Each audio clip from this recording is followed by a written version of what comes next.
Hello, everyone. Welcome to another edition of the Empowering Entrepreneurs Podcast. I'm Glenn Harper. Julie Smith. What's going on, Julie? Well, we switched up our coffee today. Yeah, I know. We're doing this coastal coffee. It's pretty good. Do you like it? What's your I like it. review? It's had a long travel time here, so it's kind of chilly, but that's okay. The thought that counts. It's right. I appreciate that. Well, we're gonna have some fun today. We've got a very exciting guest today. I'd like to introduce fellow entrepreneur Maximos Lih, founder and CEO of Emboldened LLC. Maximus is the guy you call when your startup company is at the crossroads. It's the same old story. The startup owner who generally knows their business, but knows nothing about how to grow, scale, outfit, market, hire a team, set goals, execute on the goals, and plan for their exit, either going public or via private equity sale. Maximus is an executive coach and has helped many executive leaders get out of their own way. He has worked at Google, but when I Googled him, he doesn't show up. Apparently, he's under on a current NDA, and he's breaking the contract to talk to us today, so we really appreciate that. As with any executive coach, one must understand the mindset of these wannabe high-performing leaders and figure out how to crack the code to make them see the light. After spending light years in the megacorp, his knowledge of how the system works gives him the incredible advantage against his competitors. Newly self-employed, he has plenty of wisdom to share with our listeners of what it takes to jump out of the safe corporate world into the Arctic ocean of entrepreneurialism. Thanks, Maximus, for being on our show. I'm excited to be here. That's great. Well, we like to try to get to know our guests and kind of figure out their journey a little bit because it makes it exciting to. We like our listeners to try to relate to what does it mean to be an entrepreneur, because it's just a whole different language than working for somebody. And I did look you up a little bit, and it says you grew up in Rome, Italy, and your parents named you after General Maximus Decimus Meridius of the Roman Empire. Is there truth to that rumor? I did have to do that speech many, many times when I finished my grad school. That's And awesome. I'll tell you a funny story that accompanies that. So I went from grad school where I studied, I majored in something called cognitive science, which is the early beginnings of linguistics, computer science, and neurobiology. And then I minored in Greek and Roman civilizations.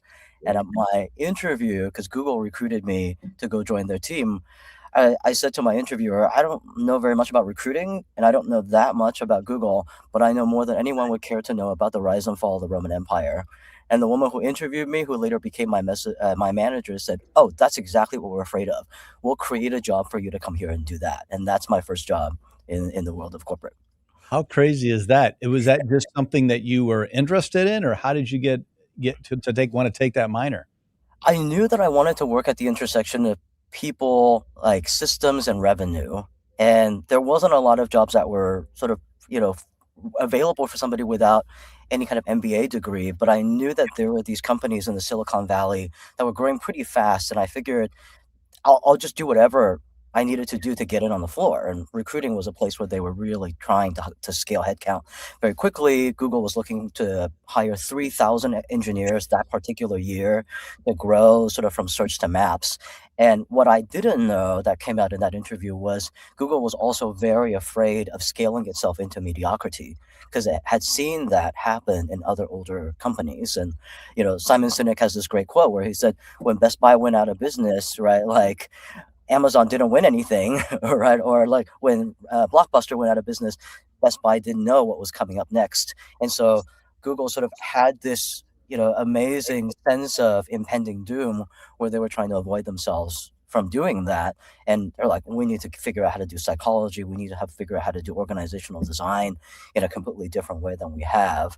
And so I got to be a data researcher on the floor. And that was sort of the beginning of how I got in there. They figured since you had this vast knowledge of culture and history and such, that would be a good change from the typical just looking at the numbers and that kind of thing, I suspect, right? I think that when you are a company or a leader that basically always asks the question, if it's not going to be $1 billion, 1 billion users, or 1 billion data points, then it doesn't really matter. The Roman Empire is a very attractive analogy to be drawn to. It may not even be the best or the most accurate one, but that's the empire that they sort of gravitate to that we know about. And so that then becomes a really easy entry point for a language to be able to make some points about, how to do things well. And as I've become a coach, I'm still thinking about what are the hot buttons, the gravitational anchors that we can communicate to somebody to say, oh yeah, there's an identity thing that we need to be aware of, or there is a behavioral thing and a cultural thing that we need to be aware of. Otherwise, you will scale yourself into something very unhealthy or something mediocre or something very toxic. Which sounds terrible. So take us back and tell us, where did you really grow up? I was born in China. I moved here when I was quite young. My dad was doing his PhD. He's an electrical engineer. And then we moved to Silicon Valley afterwards. So I've sort of been around the Silicon Valley and San Francisco Bay Area since then. And how many siblings do you have? I have two, younger brother, younger sister. I'm the oldest in the family. And what did your mom do? My mom was an elder in the church, a woman of deep faith. She was really the person who was responsible for raising us with the values that were aligned to the people that we had potential to become. And so if I was seeing my dad work out in technology tools and in the corporate world, what the environment and social fabric we were living in could become, and I saw right in Silicon Valley, my neighborhood go from sort of fruit tree farms into one big, IBM, Watson factory research lab, into all the startups that it is today, and no fruit trees in sight. My mom was the person who said, yeah, but the internal changes matters just as much. And sometimes the internal changes and foundations keep you sane when everything around you is changing. Born in China, the Chinese culture, then when you came to Silicon Valley, how did you try to assimilate more to the American culture? Did you try to hold on to your Chinese culture there, or did you guys just kind of run parallel? Because there's similarities but differences. How did you navigate that as a young lad in California? I would say that's probably the first truly entrepreneurial experience, because I came and my parents didn't speak English that well. I learned English much more quickly. I became the translator for schools at parent-teacher conferences, and certainly helping my brother and sister learn how to do homework and all of those things. And it was this experience of how do you go from 0 to 1, and and I think that there are things about my mindset which have always stayed very Chinese, because my first language is Chinese, and I still know how to read and write Chinese. But making that change to say, oh, right, the innovation energy, the way that you actually feel like I am the master of my own destiny, the individualism and self-sufficiency values, that's all part of what drives me. And those are not as much, right, the collectivist postures of somebody who was born and raised in China and then came here in their college or grad school years. Is that funny? Once you turn somebody loose to see what's going on, everything changes, right? And you're master of your domain. You get to figure that out. Either take it and go with it, or you fall back, right? You look like you took it. I mean, I remember being in third grade, and the school in Santa Barbara, they were so nice, but there wasn't a lot of Asians there. So they very, very kindly thought, we will bus in a translator who is Asian from another school district. And so unfortunately, the woman that they bussed in is Japanese, not Chinese. And so we were actually not able to communicate with each other. She would write like kanji, the Chinese characters that I could read. And that was how I figured out how to do my math homework. But I came and for whatever reason, I knew exactly 2 English words. I knew yes, and I knew window. And I figured out that if I said those 2 words, something would happen. Like, I would make movement happen in my environment. So if I said window, and they said whatever back that I didn't understand, I said yes, either the window would open or the window would close. And that was like a little bit of my ability to say, I'm making things happen in my own small way, when everything else felt very helpless or like very out of my control. Well, did you guys as a family, did you guys just kind of stay close knit in that, or did your parents encourage you to go out and get a job, go play some sports or things like that? Yeah, yes and no. I think my parents, they didn't know what to do with us, and they were trying to figure out how to survive and learning all the culture. And my dad was in school, so he was figuring out his schoolwork. And we lived in international quarters with international students. And so I would just sort of figure out that, there are these Afghani neighbors that live next door, and neither of us knew what Thanksgiving was supposed to look like, but we, wanted to take time off. So then we would just go and play with the kids. And then, we would bring, our potlucks were very, smorgasbord, like Oh, yeah, cornucopia. um, I'd watch a lot of Disney cartoons. We probably knew them all by heart. I learned English through the magic of Disney, which was both an extremely optimistic as well as like a very wholesome way to learn English. And then I would go out and I would find, random trash that was on the street and then make the play structures that would house my brother and my sister and myself. At one point, I like found a trampoline that I hauled up into a tree so that we could have a tree house. And then like you found a discarded sand bucket and like that would be a pulley system. And then I would go find other kids who wanted to help like pulley food up to the snack station, which was my trampoline, until the administration of the schoolyard very fairly said that is unsafe and not to code and like took down our structures. So It's just there was not a lot of that kind of stuff that was happening that I was, leading the gang to get into trouble.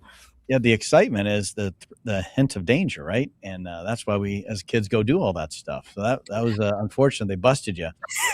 And I think you see even today in the world of startups, it's that hubris of I don't really know what I can or cannot get away with, and even more, I don't know what the wisdom is of not doing something I should say no to, even though I can do it, right? Really kind of propels you to try different things. And at the very least, it gives your fearlessness a channel to create things, right? To build things. So growing up, so you did a lot of translating. Did you do anything else that would have given this entrepreneur spirit to that now you look back and you're like, oh yeah, did you, sell things, go gather and try to your Mhm. newspaper? I don't know, anything like that. In high school, my first and second year in high school, there was sort of like this rare opportunity for a teacher to teach us about the stock market in like a Future Business Leaders of America program. And he would do competitions where everybody got $500 to create a paper portfolio, track it through 2 weeks, and see how things performed. And I won that competition probably 3 times in a row.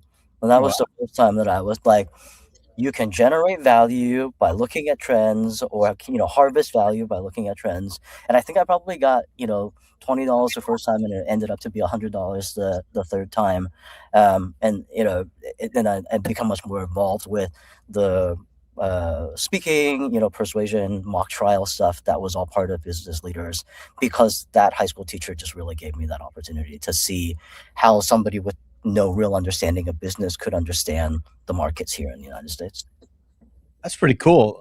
Again, that seems like, you were very fortunate that you had a teacher that actually taught you a little bit about real life versus all this theory that never ever happens, and when you come out of school, you never know anything, right? Oh my gosh, I mean, the village that I have had the privilege to benefit from is just incredible because it really did allow me to have a very broad toolbox of things that I've seen snippets of and didn't really have an ability to thread together in a framework or sort of a vision of what I wanted my career, my future to look like.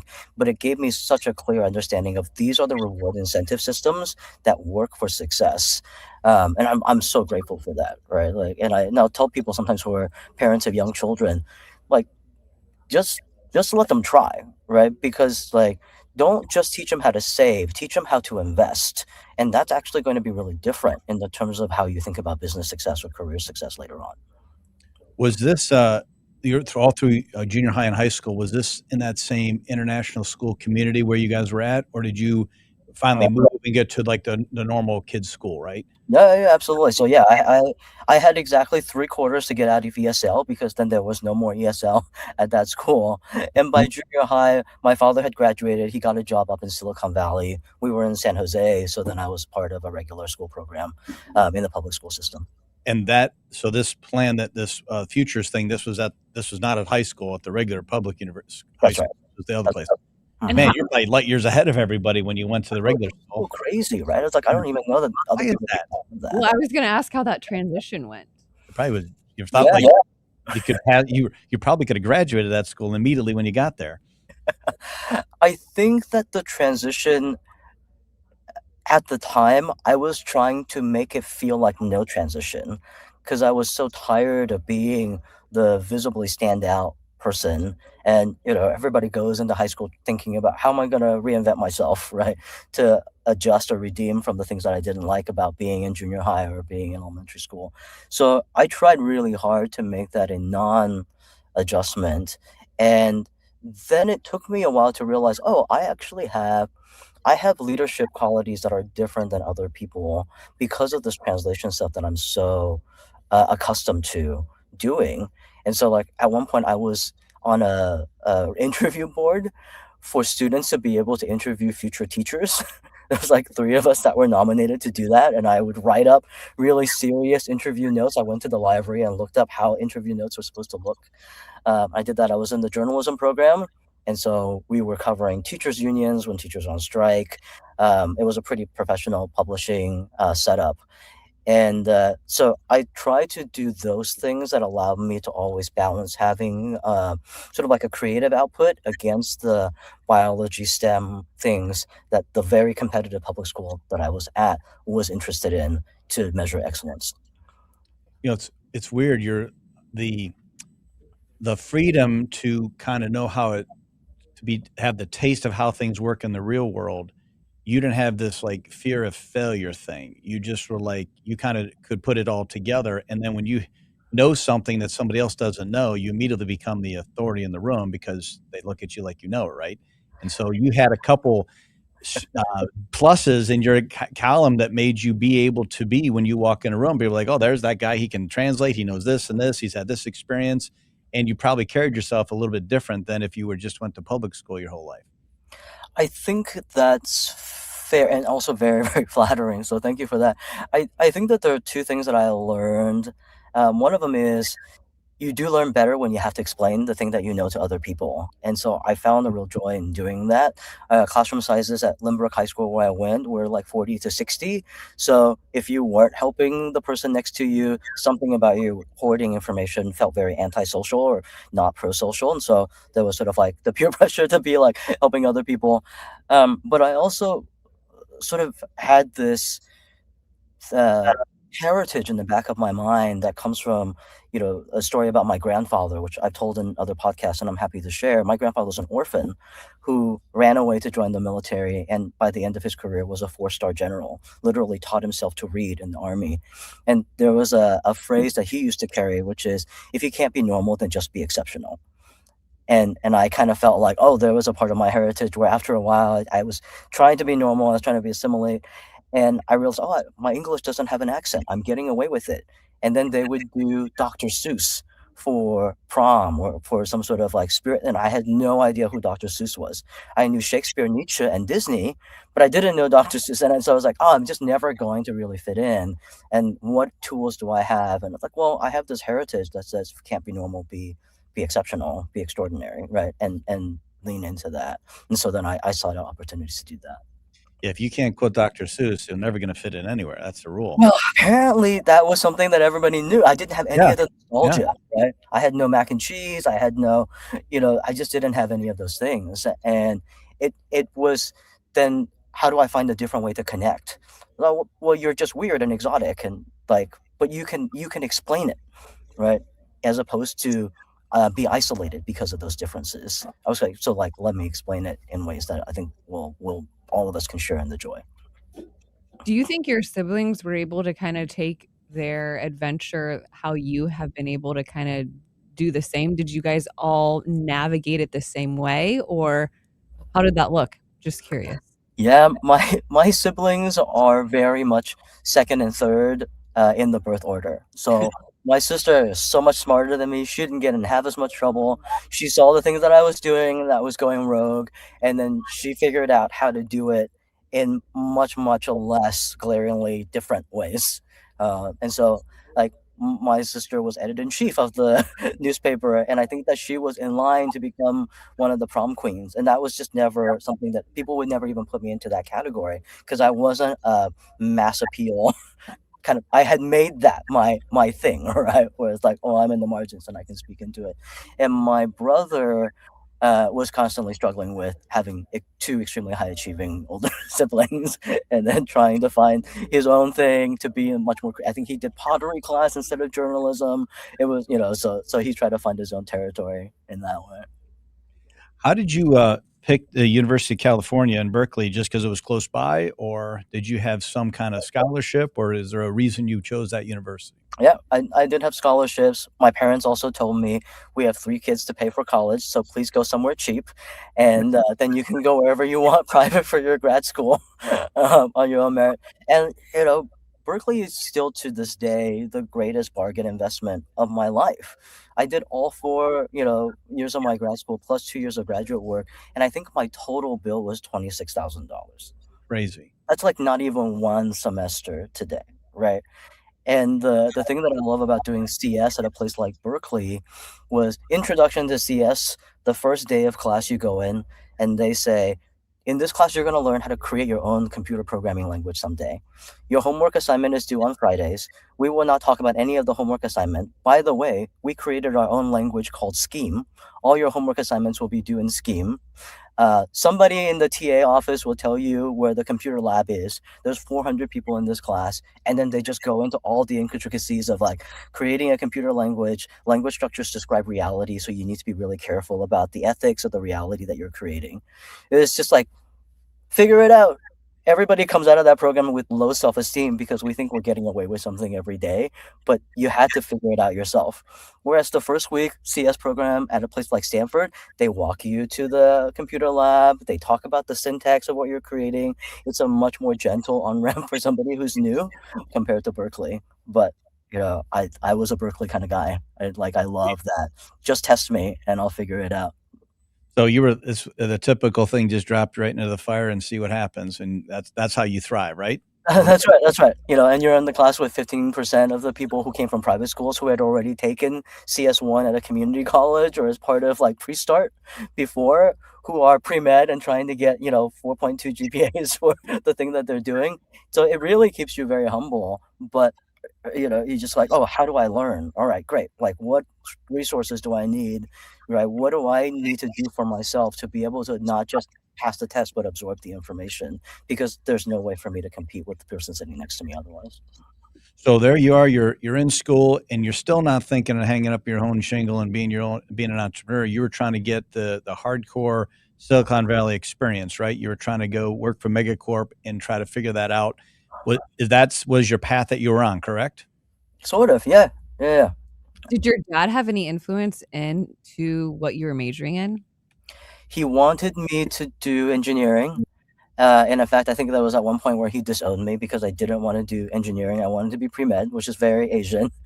But I feel like, I was a coach basically from my first year in college because there was just not a lot of mentors and infrastructure. And so the way that you could reinforce your learning or establish some sort of social belonging was to figure out, were you going to be somebody who organizes the study group or somebody who joins the study group or somebody who already knows what you're doing because you took the class before. And so I figured out that, this thing of watching people grow or being with people and being able to harness the energy of a collective group was something that gave me a sense of joy and thriving. So I just always wanted to do that. And I gravitated towards the majors and the studies and the courses that would also give me that opportunity. So your corporate career, again, you spent a long time at Google, and you probably learned a crap ton of how things really work and what was going on. At what point in that stint where you're like, you know what, I just need to do this on my own. I just don't want to get paid a salary. I'm not sure about the bonus and options. I just want to go do what I want to do. When did that hit you? Well, wait, first I want to know, you go through, you do all of this school. What attracts you to Google? The fact that they would create a role for me to do this thing that was a problem I was really interested in solving was the thing that made me say yes. And, I spent a year and a half with the recruiting team at Google. We were part of a project that discovered that GPAs in elite schools were not correlative to high performance.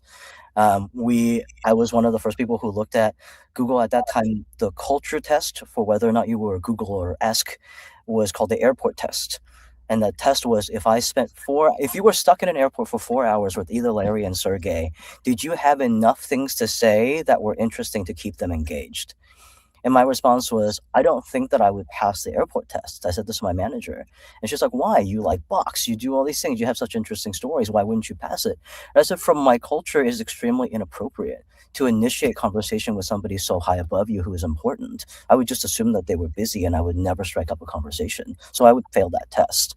And like we basically shifted a lot of the ways that we then evaluated for culture with that understanding, right? With like, oh, like that's actually coming from a very specific kind of brashness and initiative taking that maybe is not indicative of performance if you don't come from that culture or permission. But long story long, I went from Google to a startup. The startup was acquired.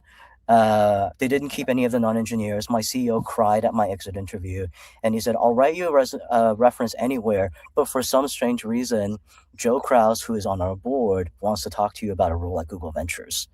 And so I ended up joining Google Ventures. I was there for almost 10 years. There was 50 companies in the portfolio when I started, more than 600 companies by the time I left, maybe 400 active startups. I saw Uber go from 80 people to 500 in 6 months.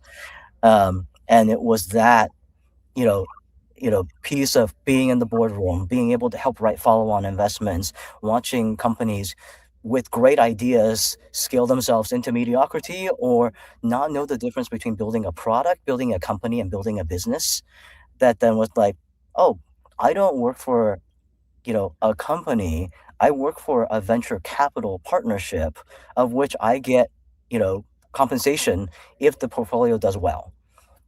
80% of Series A companies fail. If I can move that from, 70 or 65%, then everybody wins. And I think some of these companies are really good ideas, but not always the case that the best ideas win, right? It's the best execution and the best sales and the best strategy of the best ideas win. And so it was really coming out of that, going into COVID, realizing that everything about the way the work happens, employment and employer relationships happen, is getting reinvented, that I said, I don't actually want to be a consultant on the sidelines anymore. And it's actually starting to feel a little bit icky that I only benefit from companies that are in our portfolio instead of just more broadly open sourcing the things that I know, that I started my own practice. And just based on how you just described your career up until, being an entrepreneur, it feels like you still had that entrepreneur sense through your career, though you're Uh, working with startups, you're working with the entrepreneurs, you're making decisions that impact essentially the entrepreneurs themselves.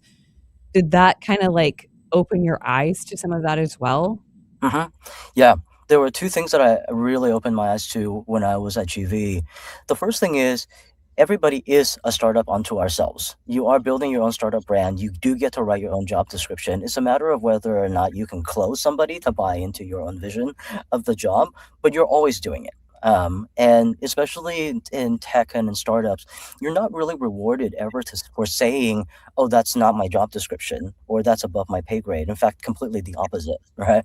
And if you're in a place where there's not enough hands, grab as many things, because the punishment for not doing well is actually very low, but the rewards for having seen a lot of things is very, very high. And so I definitely learned that, oh, I should be writing my own job description every 2 years. So when I was hired on, the job and the identity of GV was, we are the most hands-on investor. We will help you hire your first 5 engineers and then teach you how to hire your next 20. And it was like, oh, I'm just an agency recruiter grinding out lists of leads those 2 years. And then basically 2 years in, watching Uber, watching Nest get acquired, I realized, nope, that's the wrong model, because I can't be an agency recruiter. Then my only path would be to leave venture capital and start my own agency. I get to be in any pitch meeting, any follow-on meeting that I want.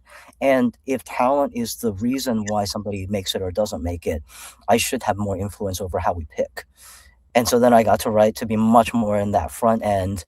And then by the time that I was in, my latter 5 years, I realized if I work with a CFO to like design their headcount plan, and I can see how they're hiring, gosh, I can go back to a partner and say, we should preempt their next round because I know exactly when they're going to run out of money. I know how well they're executing. I know how well they're hiring. And we're going to get so many benefits from preempting because the cost will be lower. And by the way, investors are always much more focused on new deals that they're chasing.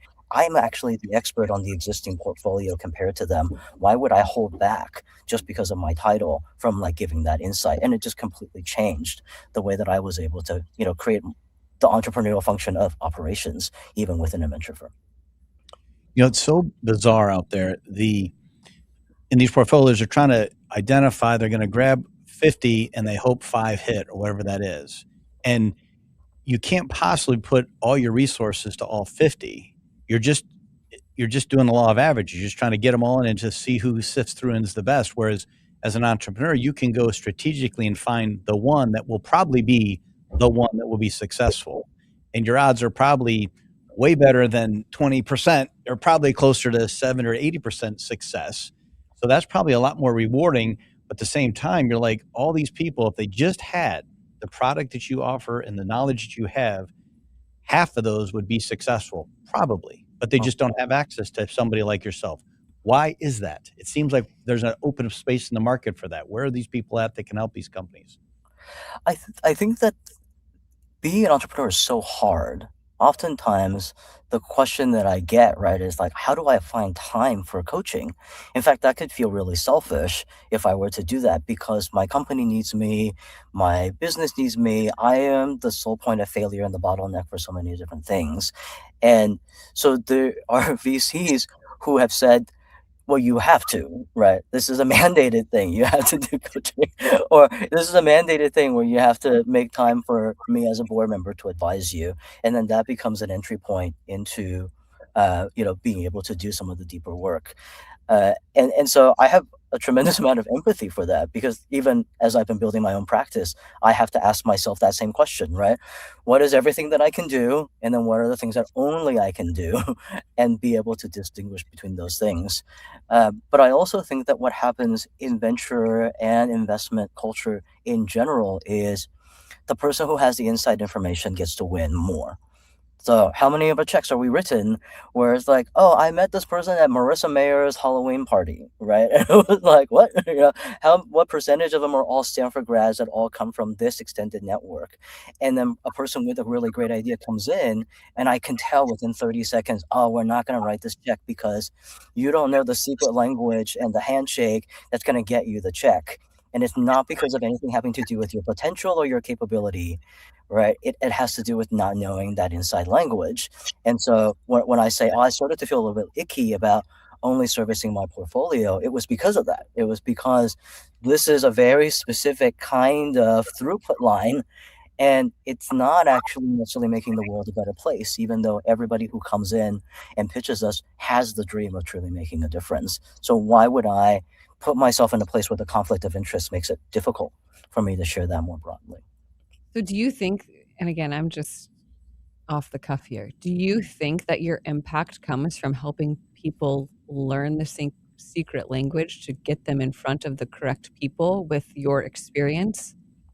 I think, yeah. So I would say when I look at the stories of transformation that I felt really like pleased with, there's a good 30-40% where it was, I didn't need to change anything about your skill or your mindset. I just needed to teach you a couple of code words so that you could format it into the color and texture that we need you to be. And a lot of those happen to be minorities, women, right? And I remember during my time at GV, a VC had started a boot camp for female entrepreneurs, and I talked to the female entrepreneurs that were my investors in my portfolio, and they had a very strong negative reaction to that. They said, "We don't need more training. We just want the same shot at money that Mark Zuckerberg got when he was nothing and didn't know anything." Right? He didn't have to. And so I do feel like, oh, this is a thing. I was working with the executive director of a nonprofit organization who was almost fired from her job because the board asked her for a budget. and she accurately put down all of the things that she wanted to spend money on against the money that was coming in, and it ended up to be a deficit of something like 300K. And Was I that was bad? like, "Oh, that's not right." It's like, so like, what I need you to do, board, is to help me raise 300K to be able to make my budget work. And I'm like, oh, that's so easy. You already know your plan, you already know your vision, but the budget has to be zero at the end. And like, don't put a number there that you're not confident you can raise yourself, because the executive director does fundraising, right? Like, she didn't understand that that was part of the secret code. Very things like that. And then I think there's another whole category, which is the mindset of how you're thinking about growing your company and scaling your company, understanding that you're scaling a company and a business, not just a product, which is that engineering fallacy, right? All I need to do is just to build the most perfect thing, and of course, people will line up to take my money or to give me money.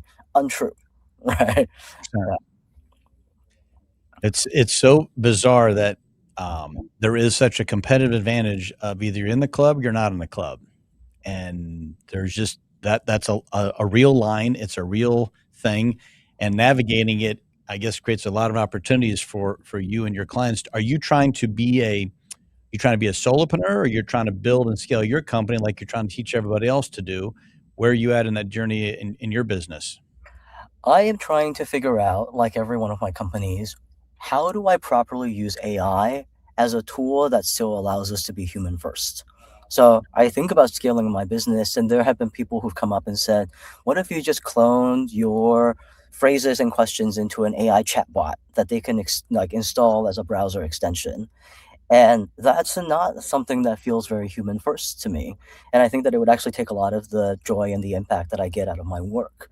I tell the story as an example, right? What's the difference between tool first AI and human first AI? There was a travel company that I worked with, 2013, one of the early online travel agency kind of companies. They had grown their business to $250 million ARR, and figured out that, oh, customer service agents on average can take about 20 to 25 tickets a day, but the great ones take 80 tickets a day. So the question for people was, how do we create compensation incentive structures? And we asked a question, through one of the hired VP of data. I was like, why does an online travel agency need that many phone calls and customer service agents to begin with? And they did some research and found out, well, guess what? 40% of the calls are from people who just want a copy of their itinerary emailed to them. So we built a button that says, like, email me my itinerary, laid off, 60% of the customer service, installed a bot with extremely low quality transactional question answer system, but you can still get answers from them. And they built their business in this very efficiency tools based way. There is another company that we interacted with through, it was a SoftBank introduction for me after I'd left GV. And they were doing very similar things and had a very similar question. How do we use AI? And I told them about this travel agency. So they did the same experiment and research, very similar numbers. Actually, I think it was higher. 52% of the calls were from people who wanted a copy of their itinerary emailed to them. But this is Japan, which is a very different efficiency-oriented culture. So they asked a follow-up question was, what do we know about the identity of the people who call in? And they discovered that it was disproportionately senior citizens who were extremely uncomfortable with technology and or just lonely and wanted somebody to talk to. So they did not lay off the workforce. They still incorporated that button on the website, but they said to every single one of their customer service agents, your job is to spend as much time as you need to get the person on the other line feeling confident about their ability to use our product at the end of the call. And that's how I'm going to pay you. And the lifetime value of every single one of those clients went up, right? They started spending 20 or 25% more. They bought more packages because they now felt very confident about how to use the product, and they were introduced to products that they weren't using that were going to serve their purposes. And that's the difference between, right, human first AI versus tool based AI. And I think that we need to find more opportunities for leaders with that instinct to do human first AI to be able to do that. And I absolutely want that to be a core part of my business as well.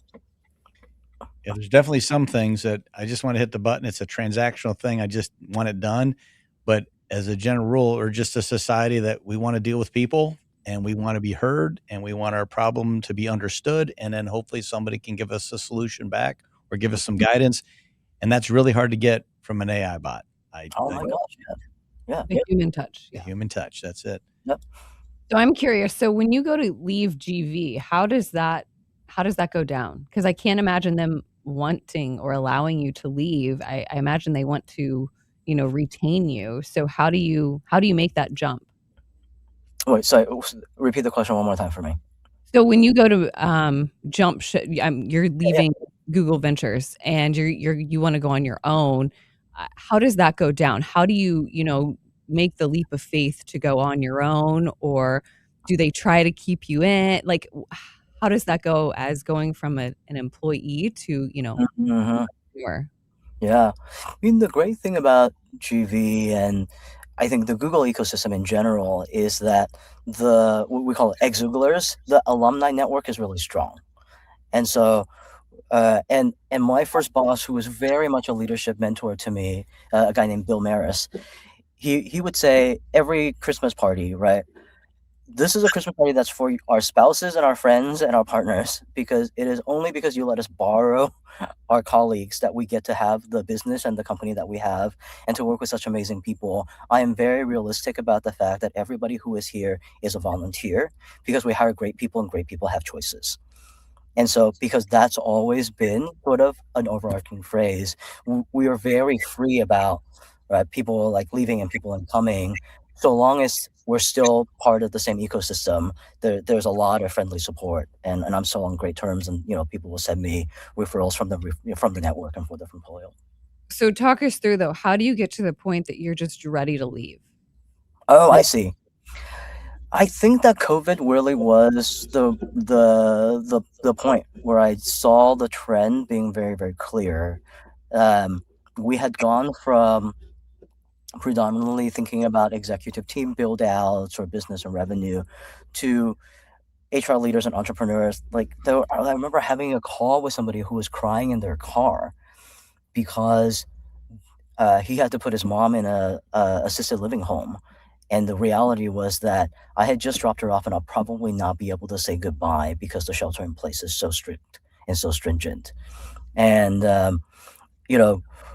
the amount of current events, right, crises that was going on at the same time, just was a realization. If we are going to ask people to spend 50, 60, 70 hours at work, which is the reality of a startup, but we are not asking questions about how we can drive their thriving or how to actually help them be leaders authentically in their own voice, then all I am doing is perpetuating a system of exploitation. And it felt like that was because I was supposed to be on a call with that founder to ask, do you need to do layoffs? Because I need to box my spreadsheet to know which companies are doing layoffs and who I need to help. And what he needed was somebody to process this extreme grief. And so by sitting with him to listen with him in that way, in many ways acting as a coach instead of as a venture investing operator, I was not technically doing my job, but I was doing the thing that I was meant to do. And so I think that was one of those places where psychologically I thought, oh, there's a conflict of interest here that I can't rewrite my job description to accommodate that and still stay in venture. Nice. Those are some crazy times. Everything changed and we learned a lot from all that. And here we are. And if that wouldn't have happened, who knows where you'd be right now. And I guess you turned out where you're supposed to be, I guess. Julie, you've got your money question here. Yes. Well, I have yes, I'll do my money question. So this is the hardest question you're going to get the whole podcast. And that's why we save it till the end. But what is your end game? I've heard you ask this question before, and I will answer this, and it is a very hard question. But I also wanted to comment, just because I have a neurobiology psychological background.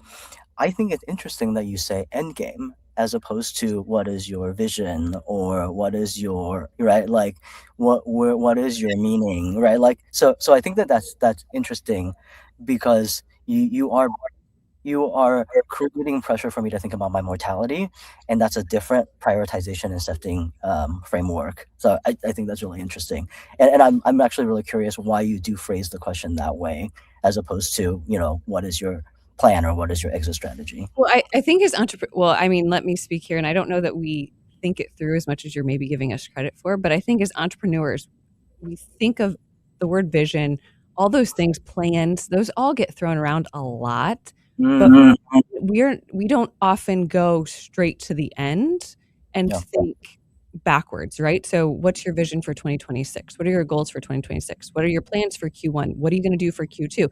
I think those we hear all the time, right? Like it's second nature. But to really think about what you said is like your mortality is thinking a little bit deeper and further of like, what is your purpose in this life? Like, okay, so tomorrow you're going to go take 3 meetings and you're going to do 3 coaching sessions. And for Q2, you're going to bring on 2 new clients. And for 2026, you're going to increase your revenue by 20%. Like, that's really not what I'm after.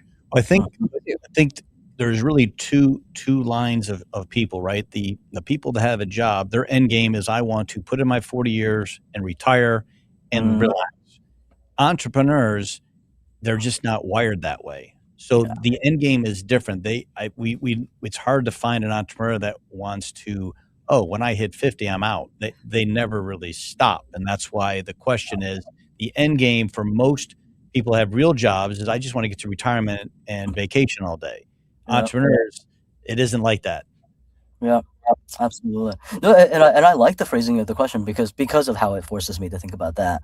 And I would say, when I started my coaching practice, and I suddenly remembered all of the stories that I had sort of taken for granted and not revisited about my grandfather, there was this sense of like I want to be a good ancestor. I want to build like infrastructure that allows us to be good ancestors. When I look out at the leadership structures that exist today, we have an incredible group of people that are 55 plus that want to stay in the workplace longer and still have a lot to give. We need to find more creative ways to retain them in the workforce that doesn't necessarily require full time, and we need to have better programs for women past menopause to be able to come into the workforce and like be bosses. It's like very, very clear to me. And then we have 27 to 35-year-old people who, from the magic of Instagram, because of their fire, because of what they see as injustice and advocacy and mutual aid, are coming up through much more media-based channels and leaders. And then 35 to 55 is sort of a desert. And I don't know exactly why that is, that like Gen X and millennials tend to not step up into leadership, not want that responsibility. It is possible because they're in the sandwich generation, so they're doing elder care and young children care at the same time. It's possible because they have seen very little rewards that come from taking on those extra responsibilities.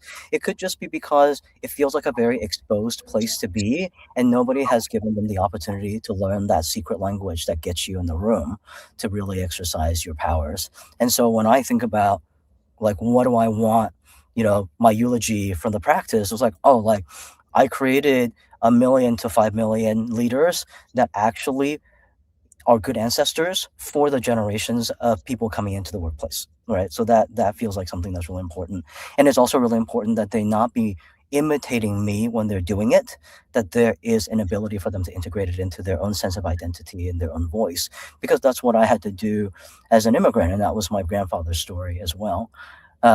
That there should always be that healthy sense of how are we scaling with people, as opposed to building leadership factories where we're just spitting out copy images of something of what it's supposed to look like, because those take away from the potential of people becoming. So if I could do a translation here from what I hear, your impact is too great that you're ever going to stop. Your knowledge that you can break it down like that, you're going to continue on. And once you crack the code, which I'm sure you're close to, why would you ever stop making that impact with all the experience and knowledge that you have? It's the legacy, right? Which is like you don't ever want to stop. I think that is, yeah. And I think it's that sense of let's just keep getting better, like together, right? Let's just keep getting a little bit better together. And if I get right, like 1 million to 5 million here in the United States, there are leaders in Hong Kong, in Taipei, in Australia, who have reached out to me because of conferences that I've spoken at, who are saying, we're asking very similar questions and we're anxious about data sovereignty, right? And so it just feels like, no, this is a world in which real leaders matter. And I've seen that again and again. And leaders that are entrepreneurial need different kinds of support and need different kinds of empathy. And right, we just get to do better together. Well, and as we close here, I want to full circle this. I think what your goal is to make sure that these businesses, these entrepreneurs, whomever they are, that they're not growing, scaling, entering into this place and going to be mediocre. Your goal is to kind of help keep that mediocrity out of it, and I can appreciate that. Yeah. Yeah. Can you imagine if the default of most companies dealing with AI, instead of going to bots that are transactional, took that Japanese company's model and like created an entire workforce incentive reward structure, which is help the senior people who are help anybody who is lonely and insecure about technology be able to feel good about how our technology is making their lives better. Not just technology, though. I think you could take that across Yeah. everything. Yeah, it's bigger than you. You know too much. You gotta bring it to the people. When you, like you said, when you're just a kid, when you're teaching people, that's when everybody learns. So now you're in the position again, if you can believe it. After this, you're now teaching the people are going to teach the people, and that's your end game, which is so much fun. Yeah. It is pretty crazy, and It is. it's a fun time to be alive. It is. Yeah. Well, we appreciate you being on the show today, Maximus. Can you give a plug of how people get a hold of you? LinkedIn is probably the best way to get a hold of me, and I'll send a link. I've decided I'll make some free strategy sessions available for people who want to reach out from the podcast and just to talk. Appreciate that. And absolutely, feel free to come and find me. I check my own LinkedIn messages. That's not done through an assistant. So You're hardcore, old school. I like that. Well, we appreciate you taking your time and getting up early, obviously, too. It's early where you're at. So thank you a million. And another great edition of the Empowering Entrepreneurs podcast. I'm Glenn Harper. Julie Smith.